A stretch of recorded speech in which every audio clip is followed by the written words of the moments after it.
예, 우리 성도님들 지난 한 주간도 안녕하셨습니까? 우리가 갑작스러운 사태로 다시 비대면으로 예배를 드리게 되었지만 우리가 함께 예배 드릴 때에 아마도 우리는 이제 이 비대면적인 예배에 굉장히 익숙해지셔야 될 것 같습니다. 왜냐하면 하나님께서 근본적으로 우리와 비대면으로 예배를 받으십니다. 하나님이 자신의 모습을 우리에게 보여주시지 아니한다 할지라도 우리가 믿음으로 드리는 예배이기 때문에 예수님께서 빌립에게 말씀하신 것처럼 내가 나에게 아버지를 보여달라고 그러느냐, 보지 않고 믿는 자가 더 복되다고 말씀하셨는데, 이것은 보는 것이 덜 중요하다는 것이 아니고요, 우리의 믿음의 기본적인 기초와 우리의 신앙의 그 기초가 바로 하나님을 믿는 말씀으로 오는 믿음으로부터 도래된다는 것을 우리가 믿기 때문에 그렇습니다. 그래서 우리의 믿음이 오감이나 그런 것에 좌우되지 아니하고 하나님의 말씀을 믿고 나아가는 예배가 되었으면 좋겠습니다. 우리 다 같이 묵상하시면서 우리 주일 아침 예배를 시작하겠습니다.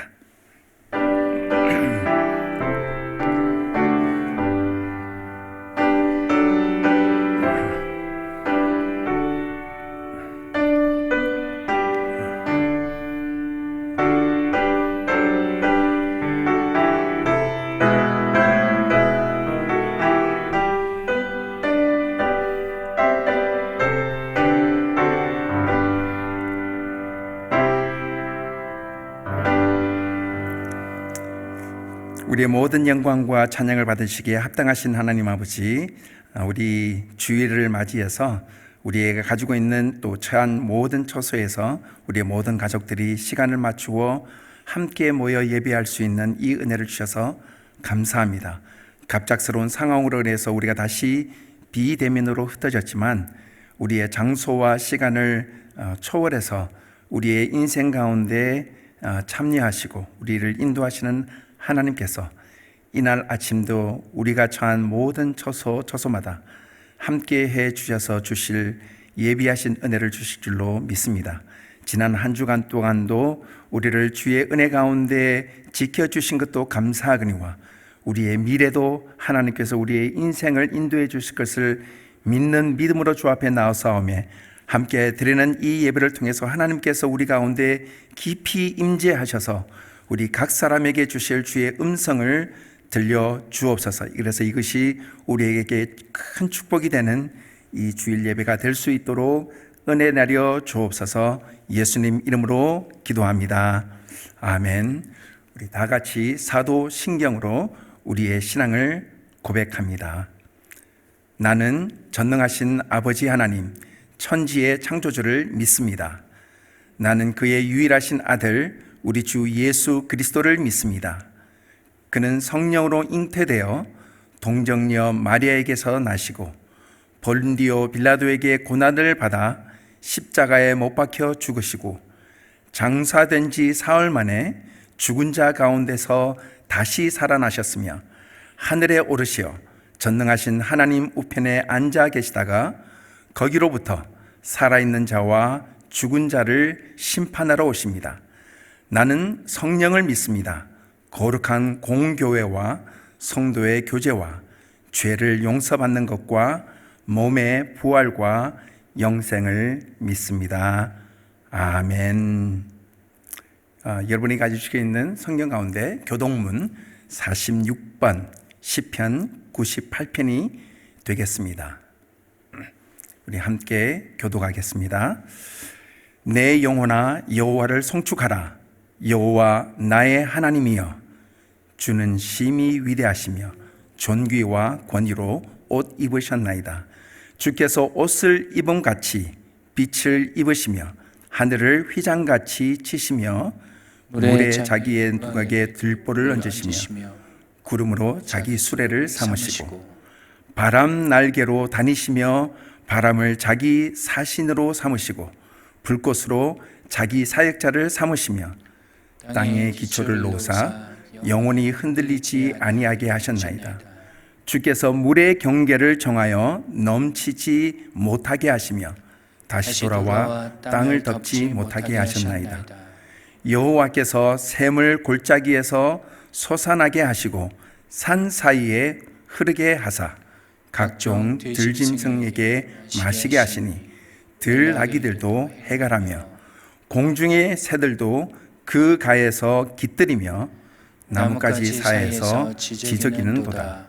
주가 그의 누각에서부터 산에 물을 부어 주시니 주께서 하시는 일의 결실이 땅을 만족시켜 주는도다. 아멘. 우리 다 같이 찬양하겠습니다.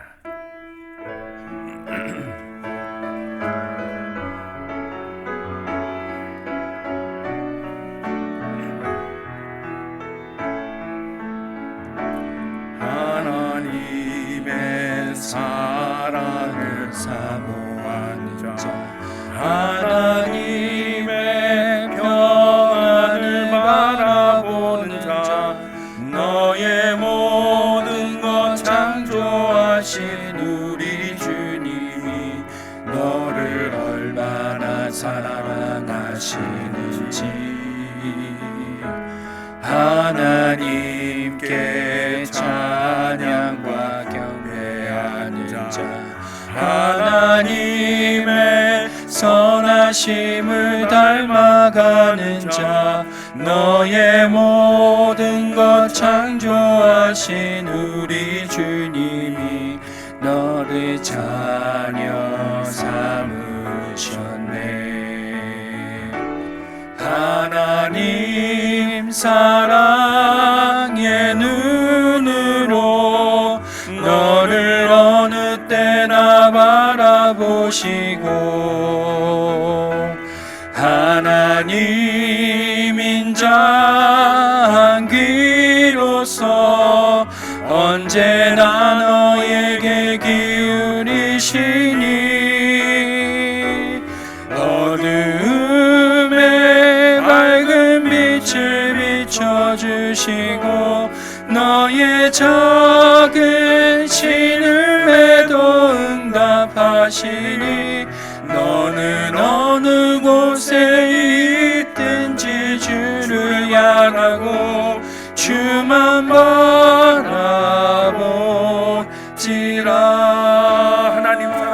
하나님 사랑의 눈으로 너를 어느 때나 바라보시고 하나님 인자한 귀로서 언제나 너에게 기울이시니 어둠에 밝은 빛을 비춰주시고 너의 작은 신음에도 응답하시니 너는 어느 곳에 있든지 주를 향하고 주만 바라볼지라. 주만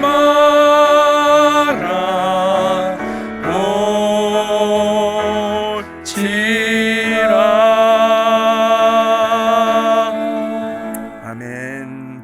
하나님의 사랑을 사모하고 하나님의 평안을 바라보고 하나님께 찬양과 경배를 드리기 위해 나온 주의 백성들을 공고해 주시는 하나님 아버지, 우리의 인생의 삶의 모든 목적과 우리의 마음의 소원이 하나님의 선하심을 날마다 닮아가며 우리를 창조하신 주님이 우리를 얼만큼 사랑하시는지 우리를 자녀 삼아 주시고 우리를 때마다 일마다 돌보시며 인도하시는 분이신지 더욱더 깊이 알아가는 그런 축복된 주의 백성으로 이날 아침 삼아 주옵소서.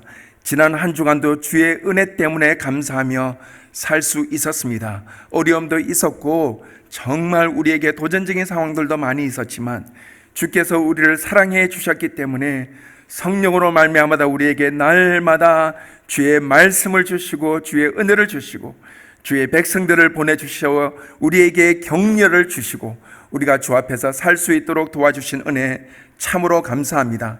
이날 아침 주 앞에 드리는 이 예배 가운데 이 감사와 이 은혜가 묻어나는 예배 될 수 있도록 도와주옵소서.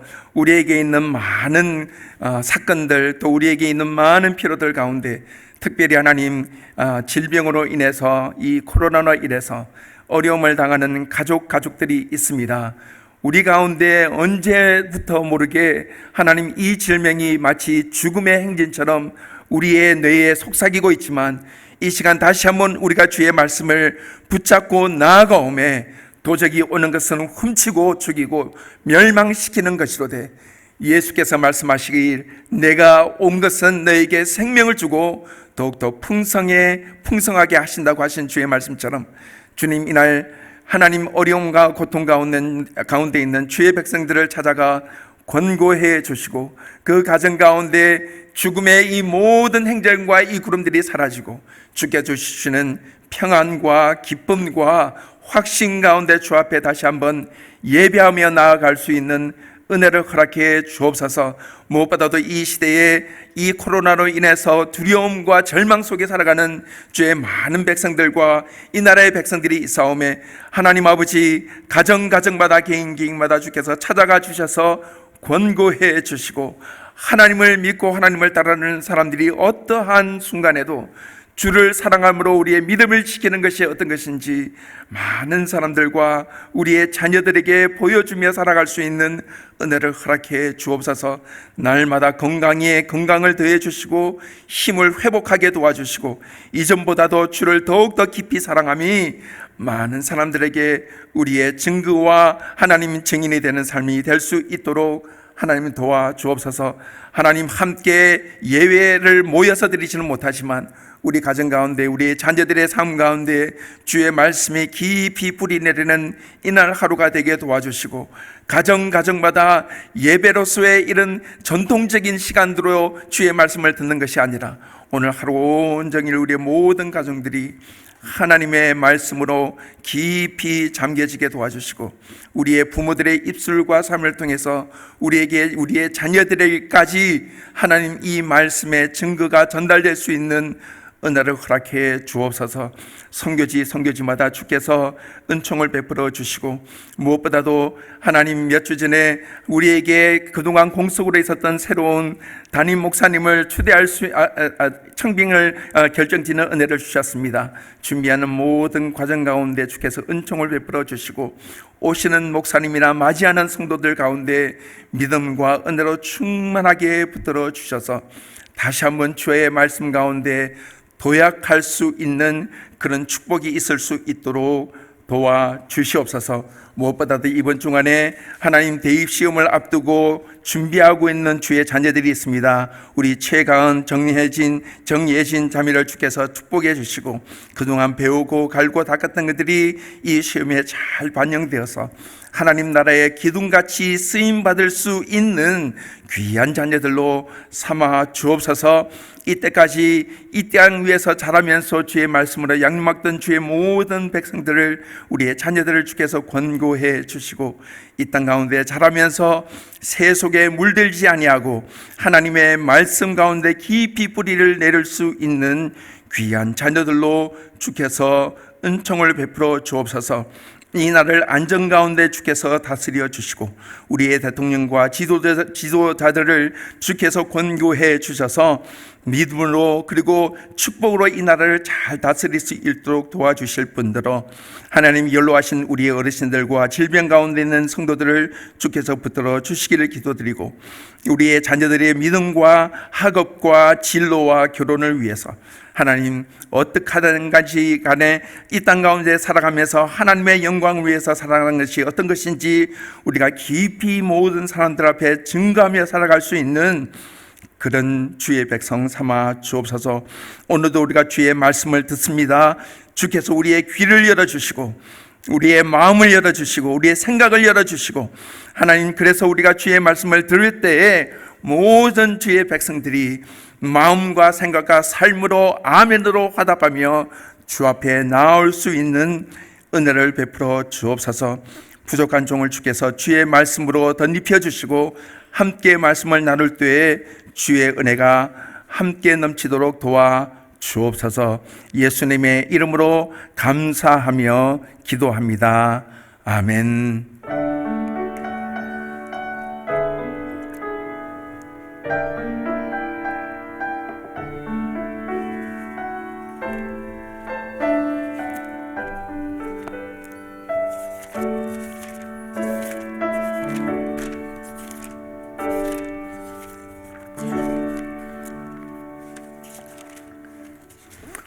우리에게 주시는 하나님 말씀은 베드로전서 2장 9절에 있는 말씀이 되겠습니다. 오늘 주시는 하나님 말씀은 베드로전서 2장 9절에 있는 말씀입니다.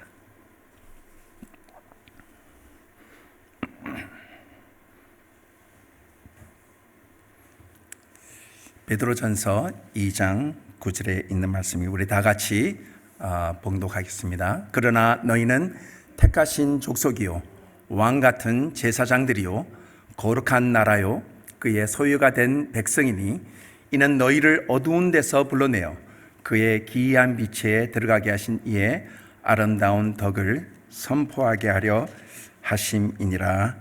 아멘.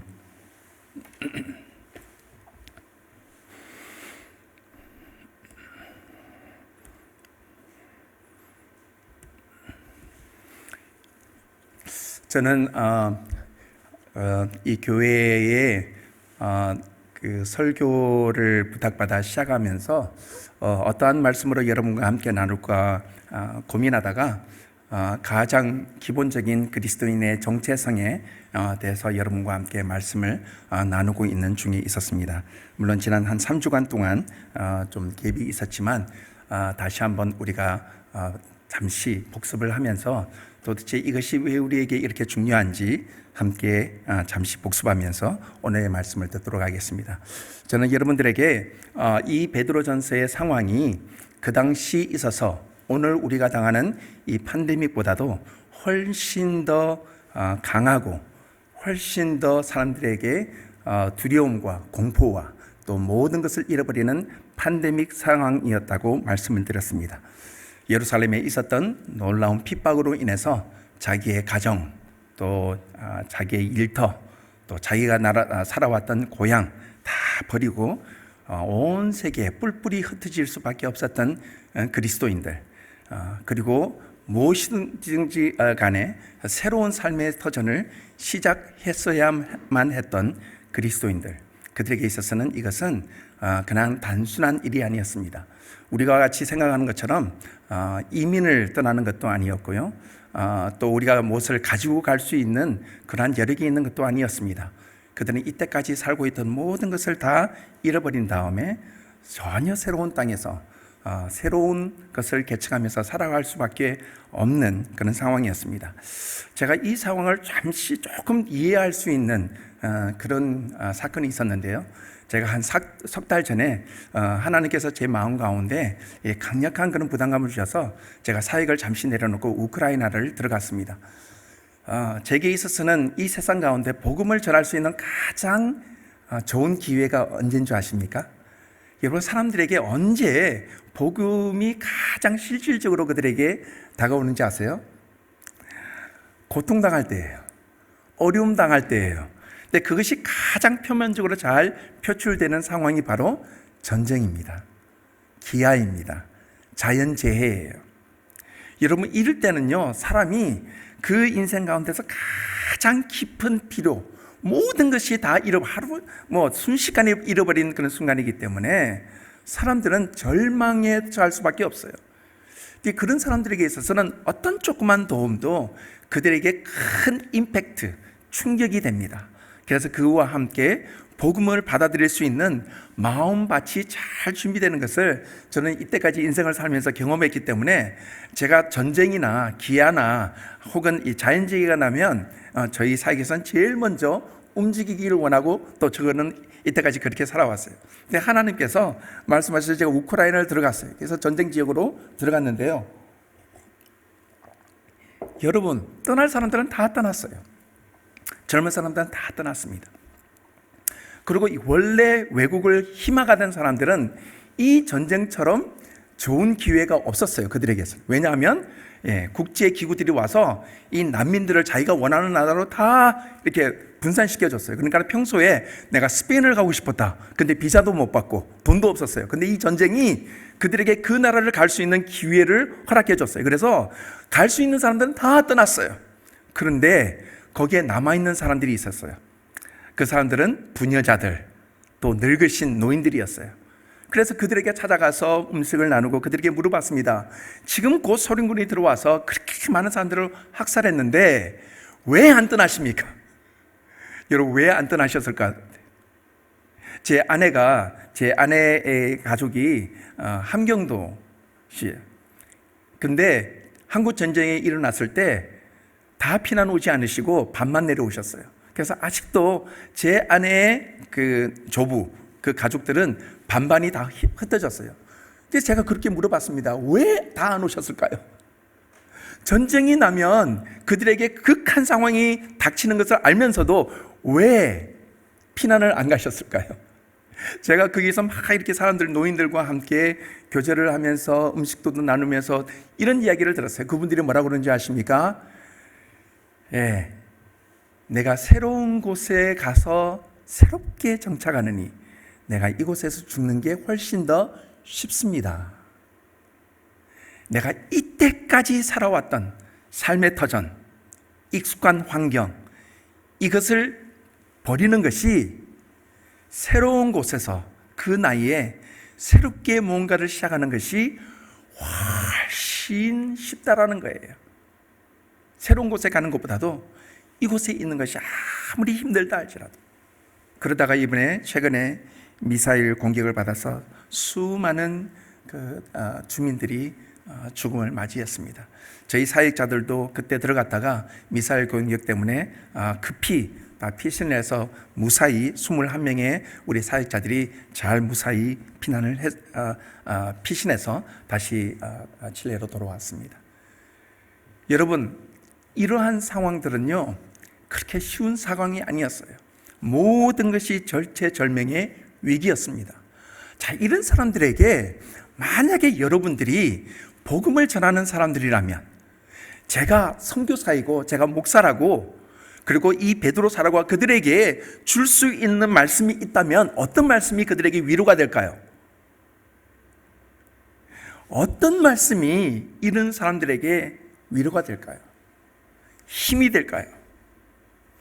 그런데 놀라운 것은 베드로 사도는 이 흩어져 있는 이방인처럼 살아가고 있는 하나님의 백성들에게 가장 먼저 우리가 도대체 누구인지를 기억해야 할 것을 그들에게 암기시켜 줍니다. 이 말은 무슨 말입니까? 그만큼 우리의 정체성, 나는 누구인가, 내가 어디를 가든지, 내가 무엇을 하든지 우리가 가질 수 있는 이 정체성은 우리가 어떤 곳에서 무엇을, 누구와 함께 무엇을 목표로 살아가는가에 대한 귀중한 기초를 마련합니다. 그래서 인문학이나 세계 세계관에서 우리를 가리킬 때 가장 중요하게 여기는 것이 우리의 정체성, 우리는 누구인가, 어디에서부터 왔는가, 이것을 우리에게 귀하게 여깁니다. 그래서 네 가지 정체성을 우리에게 말하고 있습니다. 택하신 족속이다. 우리의 모든 삶의 시작은 하나님의 부르심에서 시작한다. 상황이 아니다. 다른 사람이 아니다. 우리에게 고통을 주는 그 사람 때문에 우리가 여기에 와 있는 것이 아니라, 우리는 어떤 순간에 우리는 우리의 개인적인 결정을 해야 합니다. 이것은 하나님이 나에게 주셨다. 하나님의 부르심이고 나의 선택이다. 라는 것이 믿음의 시발점인 것을 우리에게 말해주고 있습니다. 그것이 바로 택하신 족속이다 라는 의미라고 말씀드렸습니다. 아브라함이 그가 태어났을 때 당대 최고의 의인들 노아로부터 모든 자기의 조상들이 다 살아 있었지만 그의 가정들은 이방신을 섬기고 있었어요. 그래서 자기 아버지에서 조종되던 그의 인생이 어느 날 하나님의 음성을 듣는 것으로 시작한다. 그것이 우리의 인생의 부르심의 시작이다. 그것은 다른 사람에 의한 것도 아니고 우리의 상황이나 우리가 가지고 있는 모든 환경 때문에 우리의 인생이 시작되는 것이 아니라, 이것은 하나님이 나를 사랑하셔서 나에게 주신 부르심이다. 그리고 왕같은 제사장들이다. 하나님의 백성들이 세상을 섬기고 다스리는 방식은 어떻게 달라야 하는가? 세상은 권력과 힘으로 다스린다면 우리는 하나님의 말씀으로 섬기는 삶이다. 그것이 구약에 하나님께서 이스라엘 백성들을 그 가나안 땅, 제가 말씀드린 이 실크로드, 왕의 대로 한가운데 주셨다.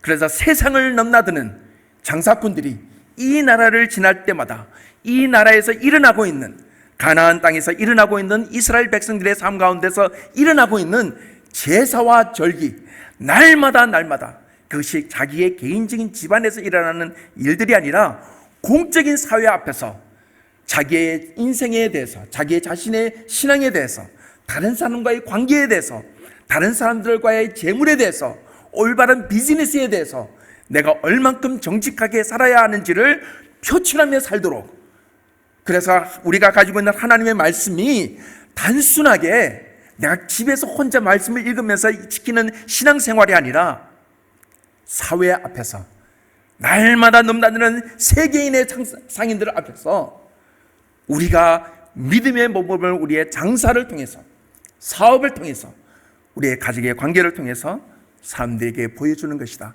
그것이 바로 왕같은 제사장들이다.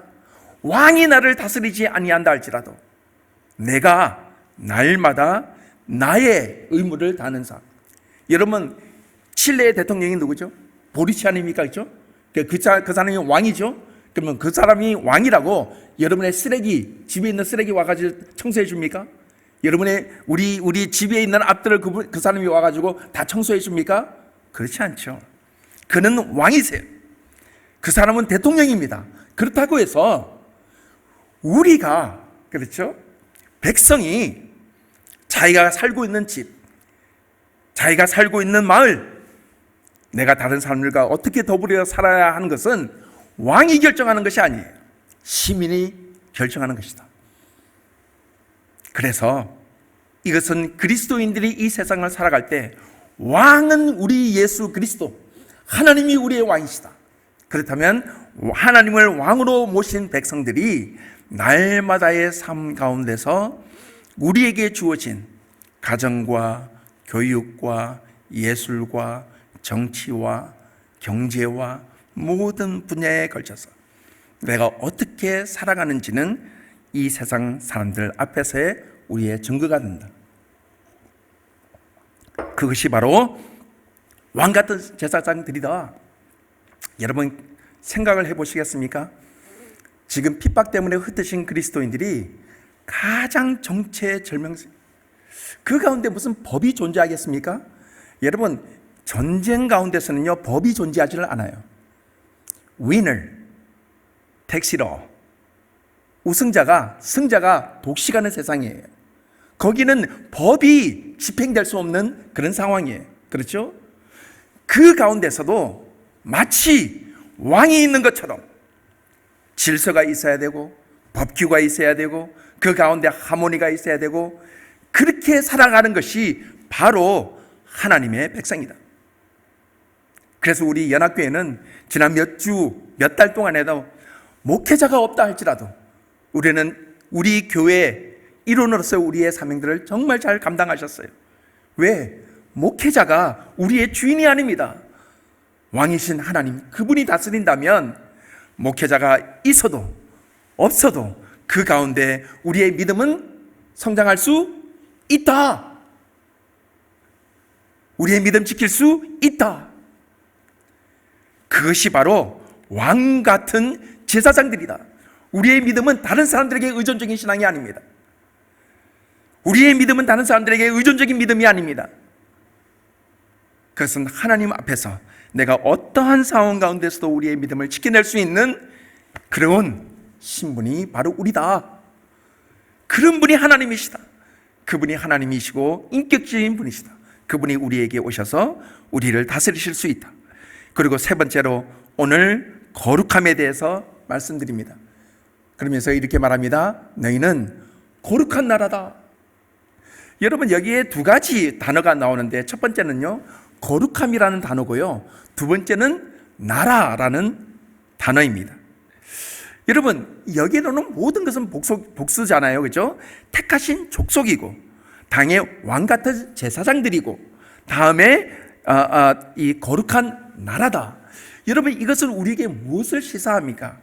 하나님의 나라를 이루어가는 것은, 믿음과 신앙은 나의 개인적인 것이지만 이 세상 앞에서 우리가 하나님의 백성으로 하나님의 나라를 표출하는 것은 공동체적이라는 것이에요. 내가 개인적으로 잘 믿음을 살 수 있습니다. 그렇지만 이 세상 앞에서 증인으로서의 삶을 살기 위해서는 그것은 개인의 영역이 아니라 공동체의 영역이에요. 그래서 이것은 복수로 말하고 있습니다. 너는 거룩함을 지켜야 할 백성들이다. 이것은 혼자의 힘으로 되지 아니한다. 그것은 공동체의 도움이 필요하다. 그런데 여기에서 이 거룩함이라는 말이 나옵니다. 그렇다면 이 거룩함은 무엇을 말할까요? 여러분, 이것은 많은 사람들이 거룩하면 굉장히 도덕적이고 윤리적인 것을 얘기할 때가 많이 있습니다. 물론 이 거룩함에는 윤리적이고도 도덕적인 것이 분명히 포함되어 있습니다. 그렇지만 기본적으로 이 거룩함은 도대체 우리에게 왜 그렇게 불편한 말인가? 무엇이 문제이기 때문에 이 거룩함이라는 말이 우리에게 그렇게 거슬리는가? 거룩하십시오.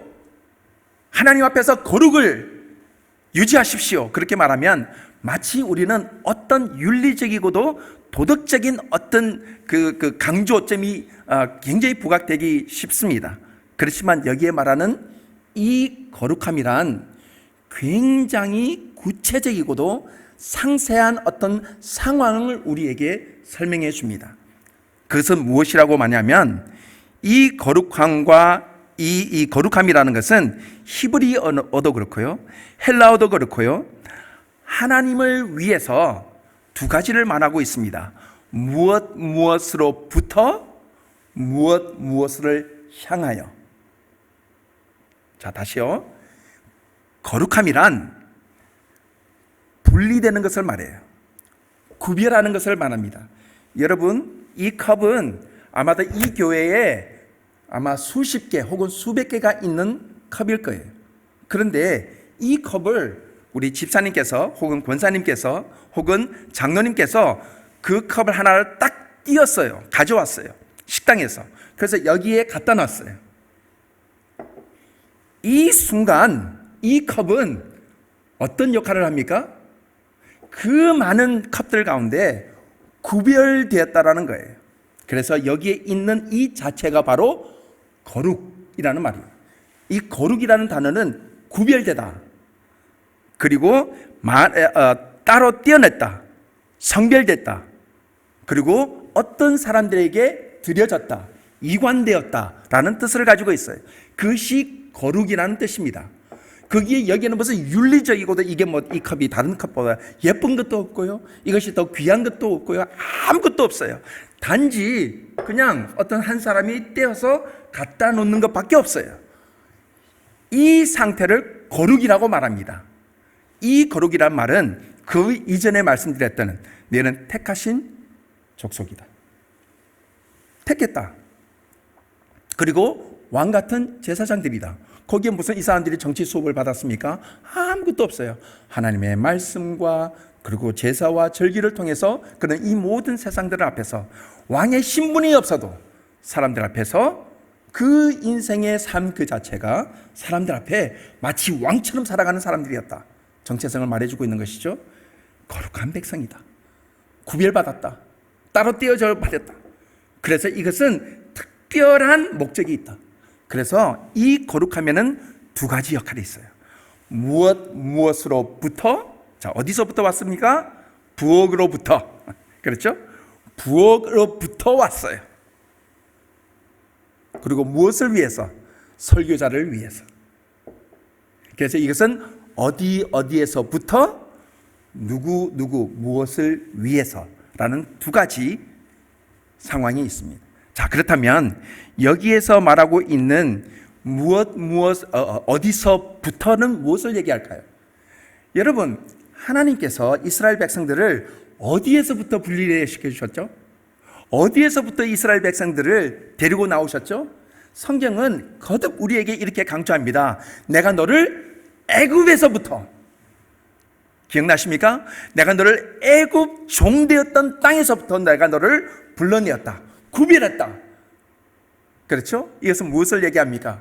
나를 억누르고 나를 종 삼고 나로 말미암아 날마다 내가 하나님의 말씀을 듣지 못하도록, 하나님의 말씀에 순종하지 못하도록 만드는 수많은 이 세상의 풍조, 나를 억누르고 나를 질식시키는 인간관계, 내가 하나님의 말씀대로 살지 못하게 만드는, 제가 여러분에게 말씀드렸다시피 우리가 하나님의 말씀에 순종하는데 누구의 허락이 필요합니까? 그렇지 않아요. 이 세상에 우리가 하나님 앞에 순종하는데 누구의 허락이 필요하단 말입니까? 근데요, 제가 저희 선교원에서 훈련을 하다 보면요, 평생 정말 훌륭하게 인생을 사셨던 많은 장로님들, 권사님들이 오세요 훈련을 받았어요. 그래서 말씀을 공부하면서 훈련을 받아가지고 정말 저 마음에 불이 타올라서 하나님을 위해서 살겠습니다, 그렇게 결단을 했어요. 근데 끝나고 갈 때 뭐라고 그러는지 아십니까? 장로님, 권사님 오셔서 저랑 같이 선교 좀 하십시다. 이 세상에 정말 장로님의 엑스퍼티스, 이때까지 있는 이 모든 이 지혜와 이 경험 필요로 하는 사람들 너무 많이 있습니다. 함께 일 좀 하십시다. 뭐라고 그러는지 아세요? 제가 교회 가서 목사님한테 여쭤보고요. 두 번째, 우리 자식들한테 허락 좀 받고요. 왜? 손주 손자들 돌봐야 되는데 자녀들이 안 낳아준다는 거예요. 교회에서 안 낳아준다는 거예요. 이 말 할 때가 나중에 이제 교회에서 어떤 질책을 받을지 모르겠지만 여러분, 어떤 허락이 필요합니까? 나로 하여금 하나님 앞에 순종하지 못하게 만드는 수많은 압제, 짐, 압력, 그로부터 자유롭게 하나님을 섬길 수 있는 하나님의 백성들, 내가 어디에서부터 애굽에서 종되었던 죄로 말미암아 내가 만약에 하나님을 섬긴다고 생각했을 때 아직도 나로 하여금 나는 하나님 앞에 쓰임받을 수 없어, 나는 그런 자격이 안 돼 라고 말하는 음성이 있다면 그건 누구의 음성일까요? 하나님의 음성일까요? 아니면 사단의 음성일까요? 오늘날 수많은 우리의 2세들, 3세들, 이 땅의 젊은이들이 하나님을 많이 떠난 청년들을 많이 봐요.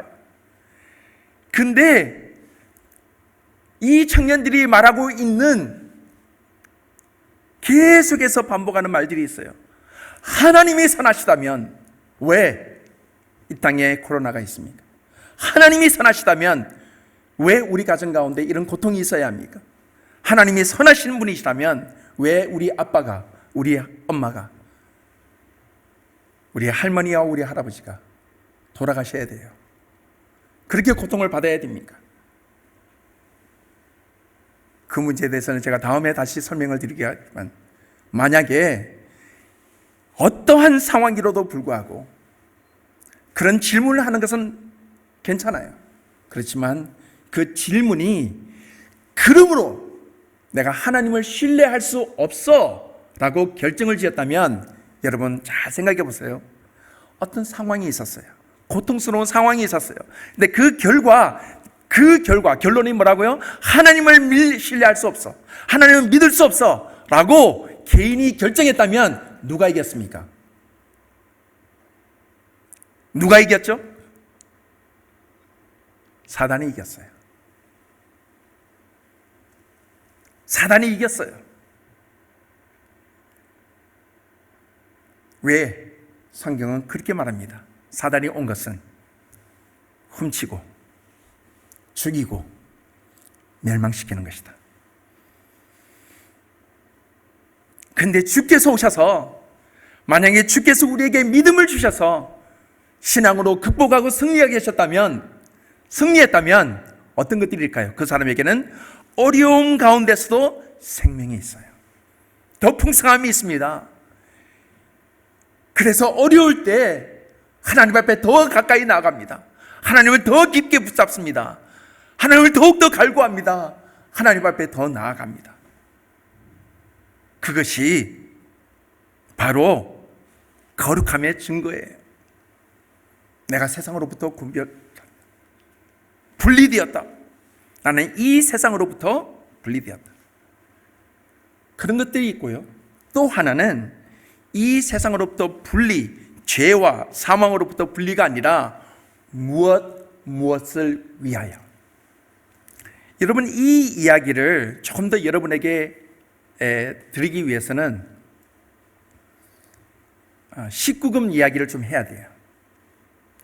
왜냐하면 우리가 이 거룩함을 얘기할 때 왜 하나님께서 이스라엘 백성들에게 이 땅, 가나안 땅에 주셔서 이 거룩한 백성으로서의 하나님의 왕 같은 제사장으로 열방 가운데 세상이 이 나라가 하나님의 나라에 속한 것인지를 알 수 있게끔 하시려고 했습니다.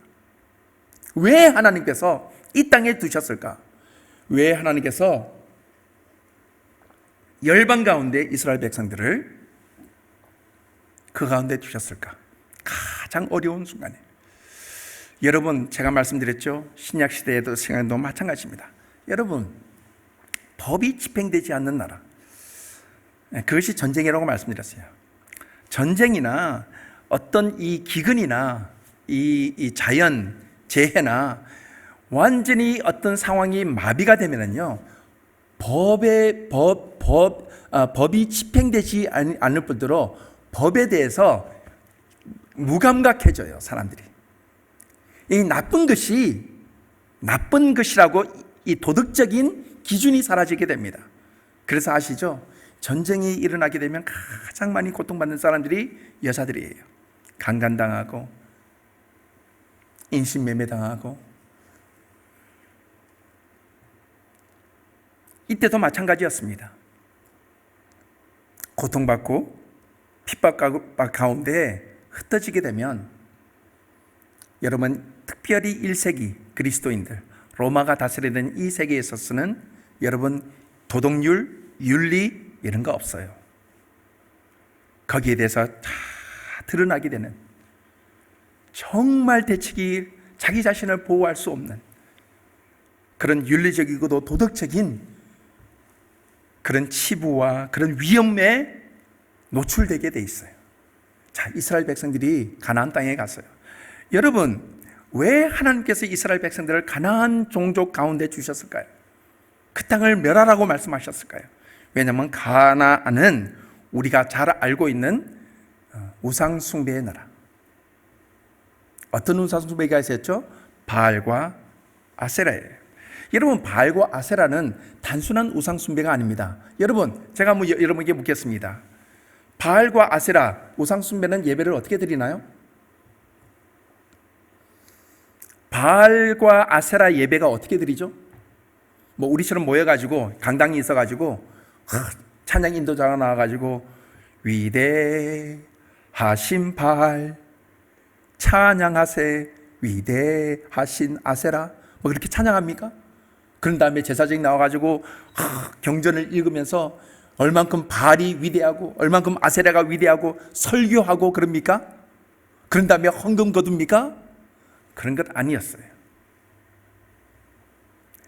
하나님께서 이스라엘 백성들에게 너희는 내가 거룩하니 너희도 거룩하다, 구별되라고 말씀하신 것은 어떤 세상적인 우리를 앞누르는 모든 압제에서도 있지만 무엇을 향하여 그 나라들이 이 세상 가운데 표출하고 있는 문화, 음탕한 문화, 거기를 향하여서 직격탄을 날리시기를 원하시는 거예요.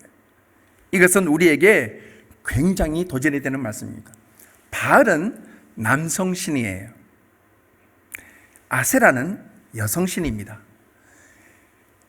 이 가나안 사람들은 이렇게 바알과 아세라를 믿었어요. 어떻게 믿었냐면 바알은 남성신으로 하늘을 다스립니다. 그래서 비와 천둥을 다스려요. 아세라는 땅을 다스리는 여성신이었어요. 그래서 이 여자는 곡식을 주고 풍요롭게 하고 다산의 신이었습니다. 그 말은 무슨 말이냐면 바알이 하늘에서부터 천둥과 비를 내리면 땅은 뭐를 주죠? 곡식을 주고 풍요를 주고 다산을 줘요. 그런데 여기 문제가 있습니다. 신이에요. 이 사람들은 어떻게 믿었냐면 하늘에 있는 남자 신인 바알이 땅에 있는 여자 신인 아세라 여신과 합방을 하면, 그래서 성적인 관계를 가지게 되면 그 결과 하늘에서 천둥이 치고 비를 내려서 아세라가 임신을 합니다. 그래서 여러분께서 구글에 들어가셔서 찾아보시면 모든 아세라 여신은 임신한 여자예요. 임신을 하고 있어요. 배가 불룩 나와 있어요. 그런데 문제가 있죠. 신이에요. 어떻게 이 두 신을 합방시킵니까? 인간이라면 그냥 억지로 남녀를 갖다가 방에 집어넣어서 하면 되는데 어떻게 이 신을 합방을 시킵니까? 그래서 고안해낸 것이 바로 바알과 아세라 제사예요. 이 제사는 다음과 같습니다. 바알을 대표하는 제사장이 있어요. 그것을 가리켜서 영어 성경에는 Temple Prostitute, Prostituta del Templo, 그들이 말하고 있는 성전을 지키는 창기, 남자 창기예요. 그래서 이 제사장이 모든 사람들을 모읍니다. 백성들이 오면 그 모든 백성들이 보는 앞에서 Prostituta del Templo, 그 자기가 같이 일하는 이 여자 제사장, 특별히 아세라 여자 제사장 중에서 한 여자를 뽑아냅니다. 그리고 모든 사람들이 보는 앞에서 발가벗은 채로 성행위를 시작합니다. 자, 그러면 남아있는 보는 사람들이 어떤 감정을 느낄까요? 그러니까 한마디로 말하면 포르노를 보는 거예요. 19금 영화를 자기 눈앞에서 보는 겁니다. 그러면 어떻게 되죠? 성적으로 사람들이 흥분이 돼요. 그러면 그것이 신호탄이 됩니다. 그러면 거기에 있는 모든 바알 제사장과 아세라 여자 제사장들이 거기에 모이는 모든 백성들을 붙잡고 함께 성행위를 시작합니다. 그게 예배예요. 그게 우상 숭배입니다.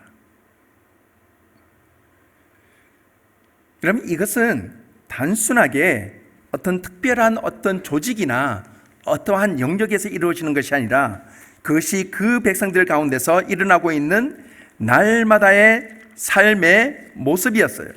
그래서 성경은 우리에게 어떻게 말씀을 하고 있냐면 이스라엘 백성들이 그 땅에 갔을 때 하나님께서 그 백성들이 너희가 이 땅에 가게 되면 하지 말아야 할 것을 말씀하는데 그것이 바알과 아세라에 대한 제사 금지였어요. 그것이 레위기 18장에 나와 있어요. 여러분 성경에 있으시면 레위기 18장을 보세요. 성경 레위기 18장을 한번 열어보세요. 거기 보니까 이렇게 말씀합니다. 여호와께서 모세에게 일러 가라사대 너는 이스라엘 자손에게 고하여 이르라. 나는 하나님 여호와 너희 하나님이라. 너희는 그 거하던 애굽 땅의 풍속 좋지 말고 내가 너희를 인도한 가나안의 땅과 풍속과 규례도 행하지 말고 너희는 나의 법들을 좇으며 나의 규례를 지켜 그대로 행하라. 나는 너희 여호와 하나님이니라. 너희는 나의 규례와 법들을 지키라. 사람이 이를 행하면 그로 인하여 살리라. 여러분 이스라엘 백성들이 애굽에 살고 있었던 법도가 뭐였다고요?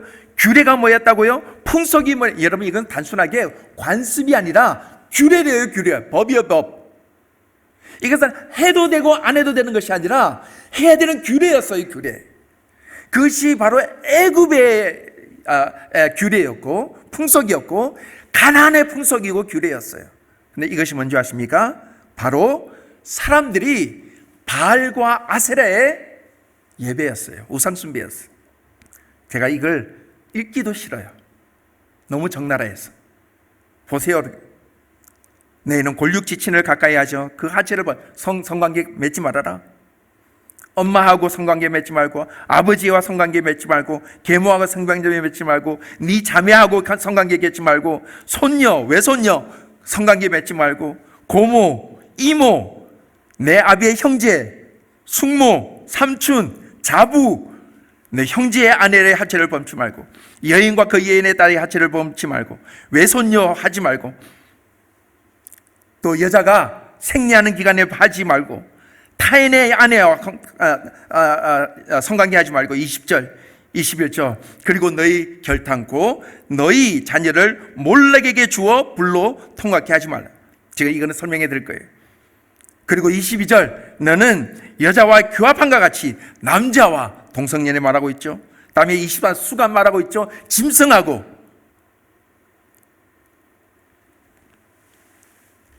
저는 이것을 보면 앞으로 성적인 문란함이 이 땅 가운데서 어떤 형식으로 발전될지 눈에 뻔해요. 이것이 이 땅의 풍속일 뿐더러 규례였어요. 규례. 이 땅에 들어가게 되면 이러한 영역에 동참하지 않으면 뭐가 안 돼요? 비즈니스가 안 돼요. 여러분, 오늘날 이 세상에 일어나고 있는 가장 중요한 비즈니스는 여자, 술, 마약, 이 대동하지 않고는 이루어지지 않습니다. 제가 깜짝 놀랐던 것은 제가 오랜만에 제가 살고 있던 도시 시카고에 도착했어요. 비행기에 도착해서 바깥을 딱 나갔는데, 나가자마자 그것도 붉은 대낮에 큰 전광판이 이 공항 바로 나가는데 큰 전광판이 눈에 들어와요. 거기에 벌거벗은 여자가 손을 입에다가 갖다 놓고 밑에 그래놓고 Life is short. Have an affair. 인생은 짧습니다. 정부 다른 여자와 관계를 가지세요. 그러면서 www. 안 알아게 줄 거예요. 적혀져 있었어요. 와. 이것이 오늘날 우리의 모든 삶의 일부분이 되어버렸어요. 이것이 여러분 아십니까? 신약 시대의 문제였어요. 고린도 교회가 그 문제였어요. 성찬식을 기다리다가 사람들이 서로 성관계를 가졌죠. 누구랑? 사위랑, 장모랑, 엄마랑, 아들이랑, 아빠랑, 딸이랑. 그게 고린도 교회의 문제였어요. 이 음란함은 구약도 신약도 계속해서 정화되는 문제점들이었어요. 그것이 우상숭배였어요. 자, 여러분 생각해 보십시오. 만약에 여러분이 여자라면, 죄송한 말씀이지만 매일 이 남자 저 남자하고 살았어요. 이 성관계를 맺었어요. 그러다가 어느 날 뭘 느끼죠? 덜렁 임신을 했네.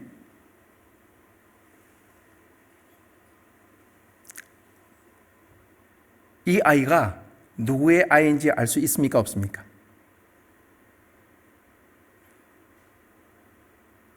없어요. 내가 정체도 모를 사람의 아이를 가졌다는데 이 아이에게 가치가 있을까요? 그러니까 어떻게 되죠? 그 아이를 누구에게 준다고요? 산채로 불에 태워서 죽이는 제사 행위가 몰록이에요. 몰록. 그래서 여러분이 읽었던 21절, 너는 결탄코 자녀를 몰록에게 주어 불로 통과하지 못하게 하라. 여러분, 만약에 내가 한 아내와 결혼해서 사랑 가운데 낳은 자녀라면 이 자녀를 줄 수 있겠어요? 천만에요. 저는 이것이 얼만큼 쉬운지 제가 여러분에게 한 비단한 예로 말씀드릴게요. 여러분, 한국에 한국의 출산율이 지금 0.83%래요. 들어보셨습니까? 인구 절벽? 그 말은 무슨 말이냐면 적어도 한국에는 인구가 1년에요. 제가 여기 적어봤어요. 한국에서는 인구가 적어도 31만 명이 매해 태어나야 돼요. 매해. 그래야지 유지가 됩니다. 4,500만이. 그런데 이미 0.8%예요. 그래서 작년 한 해 태어난 아이들이 25만 명이에요. 그래서 한국은 이미 인구 절벽, 이제 되돌릴 수 없어요. 그래서 2070년이 되면 한국 인구 숫자는 지금 5,400만에서 3,200만으로 줄어들게 돼 있다고 그래요. 거의 반타작 난다고 그러죠. 그리고 이 인구 절벽 숫자는 OECD 전 세계에 앞서가는 나라들 가운데서 1위예요. 그런데 더 놀란 사실은 뭔지 아십니까? 지금 한국에 이 임신을 더 시키려고 나라에서 돈도 주고 어떻게 하든지 임신을 더 시키려고 노력을 하고 있죠. 그런데도 안 늘어요.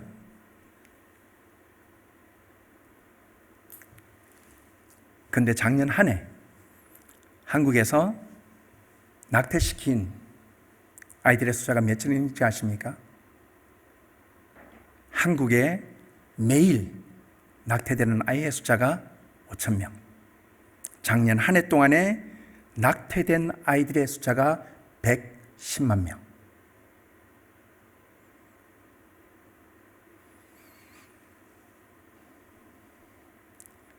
이것을 가리켜서 우리는 몰록에게 드리는 제사라고 말합니다. 저는 그 가운데서 얼마나 많은 아이들이 자기의 기본권을 잊어버리고 원치 않은 임신이 되는지는 저는 잘 모르겠습니다. 저는 여성의 권리나 여성의 결정에 대해서 얘기를 드리는 것이 아니에요. 한 나라의 절체절명, 인구가 줄어가고 나라의 존립 상태가 의심스러운데 25만 명이 태어나는데 110만 명이 낙태된다? 뭔가가 잘못되었어요. 우리는 이것을 가리켜서 바알과 아사레의 문화라고 말합니다. 이 문화는 오늘날 우리의 가정 가운데 깊이 들어와 있어요. 이 엄남함은. 여러분, 이 세상 가운데 우리 그리스도인들이 정말 반지성주의로 빠져 있거든요. 이 생각을 하게 되면 정말 마음이 무거울 때가 있어요. 여러분 생각해 보십시오. 저희는 어릴 때부터 경건한 믿음의 가정에서 자랐습니다. 경건한 믿음과 예배 가운데 자랐어요. 그런데도 그 누구도 여러분 혹시 교회 주일 공간 시간에 우리에게 성에 대해서 가르쳐 준 사람이 있었습니까? 재정에 대해서 가르쳐 준 사람이 있었어요? 예술에 대해서 가르쳐 준 적이 있었습니까? 정치에 대해서 가르쳐 준 적이 있습니까? 오로지 믿음, 말씀, 기도 이외에는 반지성주의. 이 반지성주의적인 생각들은 우리가 잘 알고 있는 칼 막스나 헤겔이나 다윈의 생각이었습니다. 근데 이들의 아이디어가 한 사람에 의해서 정립이 돼요. 그 사람이 바로 그 유명한 알프레드 킨세이라는 심리학자였어요. 이 사람이 성의 혁명을 말합니다. 이 사람은 단순하게 의사도 아니고요, 동물학자였어요. 근데 보니까 동물들이 가지고 있는 원초적인 성행위를 보고 인간도 그래야 된다. 그래서 성은 억압해서는 안 되고 자유롭게 표현해야 된다. 이 사람의 제자가 누군지 아세요? 그 유명한 휴 헤프너예요. 휴 헤프너는 누군지 아십니까? 플레이보이 창시자예요. 그 사람이 이 사람의 제자였어요. 이 휴 헤프너는 단순하게 이 플레이보이라는 잡지를 통해서 여자의 나체 사진만을 실지 않았어요. 이 플레이보이 이 잡지 안에 매월 어떠한 아티클, 글을 씁니다. 논문을 제기합니다. 이것은 가짜예요. 가짜. 이 성에 대해서 지난 60년 동안 휴 해퍼너와 켄 제이 보고서는 우리에게 가짜 성교육을 시켜왔어요. 그러다 보니까 이 사람들에게서 성교육을 받았던 교사들이 정부에 대해서 이렇게 말하는 거예요. 우리의 자녀들에게 성교육 시켜야 됩니다. 당연히 시켜야 되죠. 근데 문제가 있어요. 누가 시켜야 되죠? 우리의 자녀들에게 누가 성교육을 시킬 것인가? 교회가 준비가 되었나요? 안 돼 있었어요. 교회는 이것을 금기시기였어요. 그러다 보니까 자연스럽게 이 바로 휴 해퍼너의 제자들, 킨세이 보고서의 제자들이 모든 기관들의 성교육을 담당하게 됐어요. 그렇게 진행된 지 60년이 지난 오늘날 우리가 보고 있는 이 사회의 실존은 그의 결과입니다. 이것은 하루아침에 이루어진 것이 아니에요. 60년 동안의 준비였어요. 자, 이 말은 여러분, 제가 이 말씀을 맺겠습니다. 여러분, 우리가 이 세상 가운데 거룩한 나라로 사는 것은 거룩한 개인을 얘기하는 것이 아니에요. 우리가 이 세상 사람 앞에서 거룩함, 구분된 삶, 하나님의 영광을 위해서 살아가는 삶을 위해서는 단순하게 한 목회자의 영역이 아니에요. 그런 모든 그리스도인들의 집합된 지혜가 필요해요. 지금도 늦었지만 never late. nunca es tarde. 우리가 듣다고 말하기 전까지는 늦은 건 아니에요.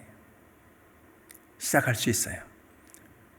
우리는 이 음란하고 이 부정적이고 이 비윤리적이고도 비도덕적인 이 물결들을 바꿀 수 있습니다. 이 칠레에 있는 15,000교회 교회가 함께하고 있어요. 그리고 우리는 하나님의 말씀이 우리에게 이미 결과를 주었습니다. 물이 바다를 덮은 같이 여호와의 영광을 인정하는 것이 온 땅에 가득하게 될 것이다.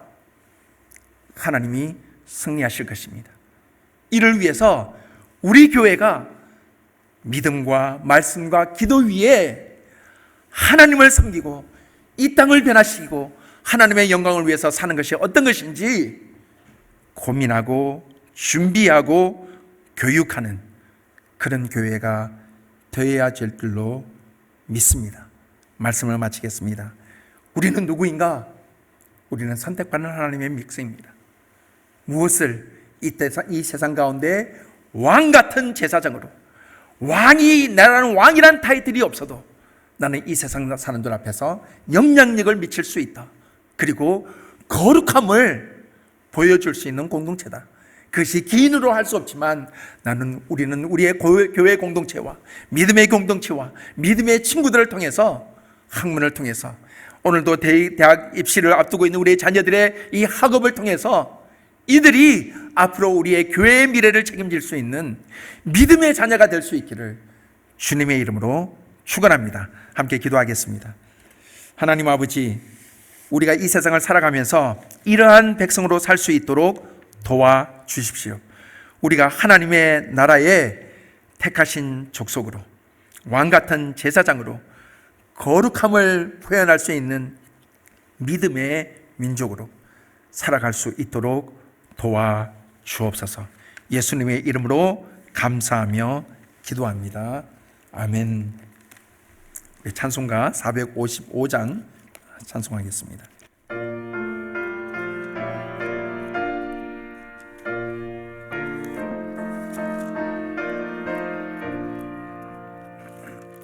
주님의 마음을 본받는 자, 그 마음의 평강이 찾아옴은 험악한 세상을 이길 힘이 하늘로부터 임함이로다.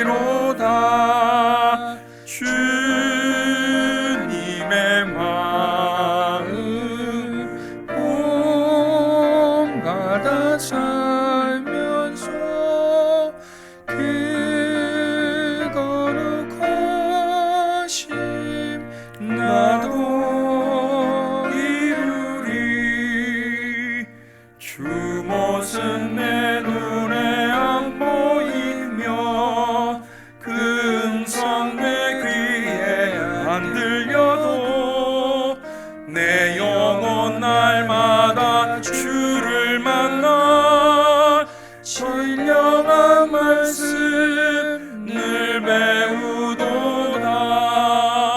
주님의 마음 본받아 살면서 그 거룩하신 나도 이루리.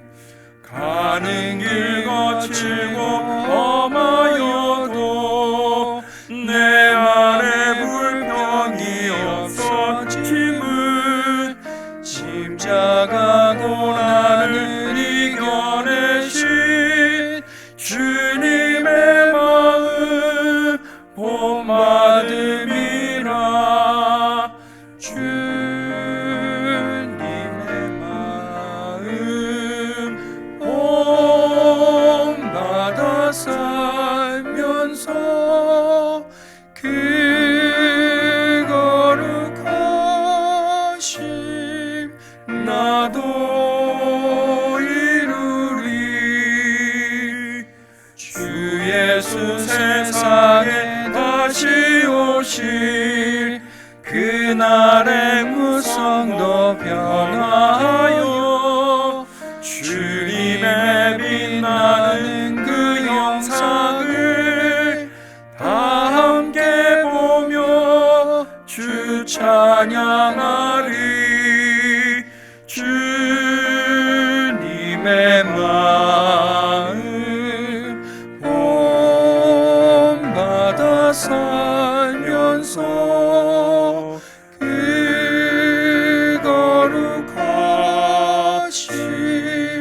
나도 이루리. 아멘. 기도하겠습니다.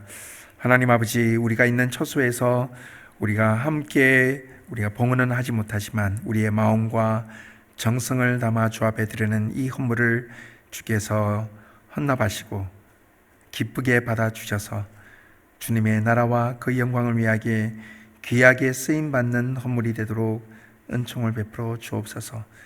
각 가정마다 개인마다 믿음으로 드리는 이 헌물이 하나님 앞에 우리의 신앙의 고백이요 믿음의 산물이 될 수 있도록 도와주시며 어려움 중에 드리는 성도들을 기억해 주시고 드리고 싶은 마음이 있어도 드리지 못하던 성도들을 더욱더 풍성하게 해 주셔서 하나님 앞에 주의 나라를 섬기고도 남음이 있는 은혜가 더하도록 은총을 베풀어 주옵소서. 이 헌물로 말미암아 도움을 받게 될 수많은 주의 백성들을 기억해 주시고 이 헌물과 함께 하나님의 성품과 하나님의 하시는 일들이 그들의 인생 가운데 깊이 드러날 수 있는 그런 축복을 허락해 주옵소서.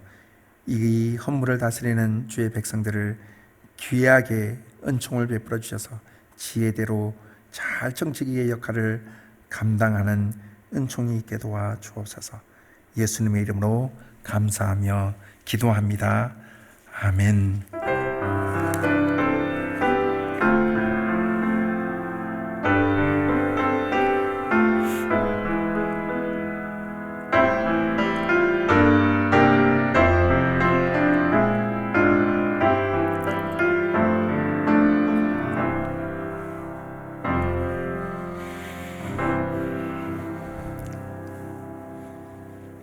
예, 여러분께서 카톡으로 받으신 우리 주보들 참조하시고요. 몇 가지 교회 소식 알려드리겠습니다.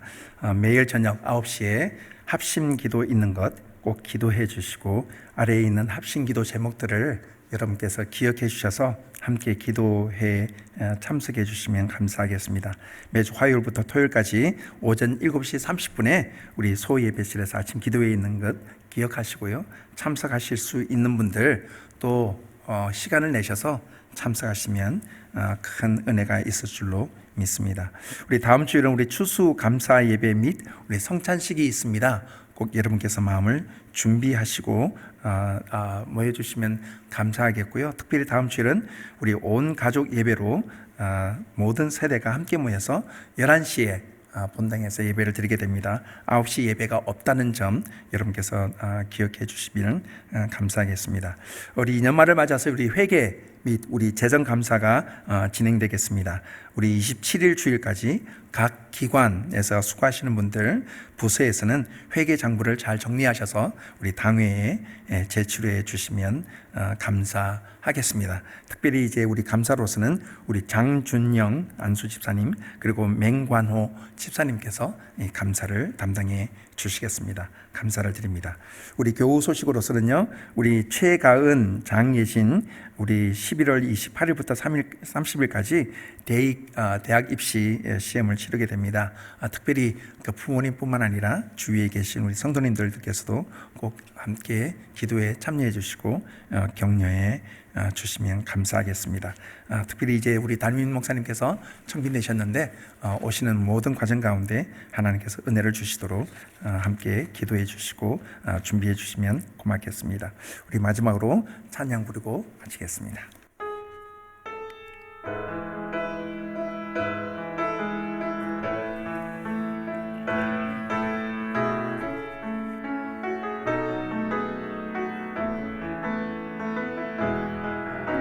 내게로부터 눈을 들어 주를 보기 시작할 때 주의 일을 보겠네. 내 작은 마음 돌이키사 하늘에 꿈꾸게 하네. 주님을 볼 때 모든 시선을 주님께 드리고 살아계신 하나님을 느낄 때 내 삶은 주의 역사가 되고 하나님이 일하기 시작하네. 성령이 나를 변화시켜 모든 두려움 사라질 때 주의 일을 보겠네. 황폐한 땅 한가운데서 주님 마음 알게 되리. 주님을 볼 때 모든 시선을 주님께 드리고 전능하신 하나님을 느낄 때 세상은 주의 나라가 되고 하나님이 일하기 시작하네.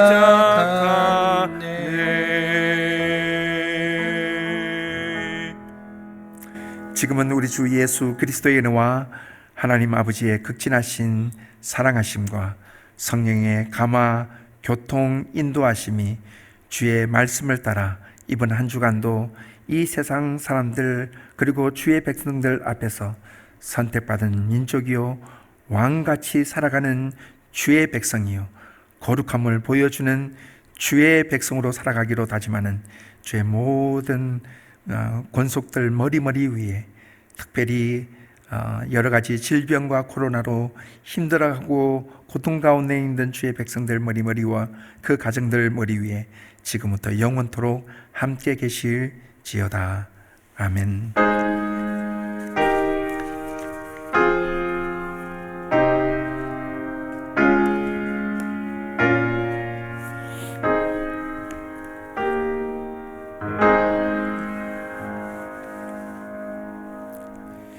이번 한 주간도 주의 은혜 가운데 충만한 삶 사시기를 축원합니다.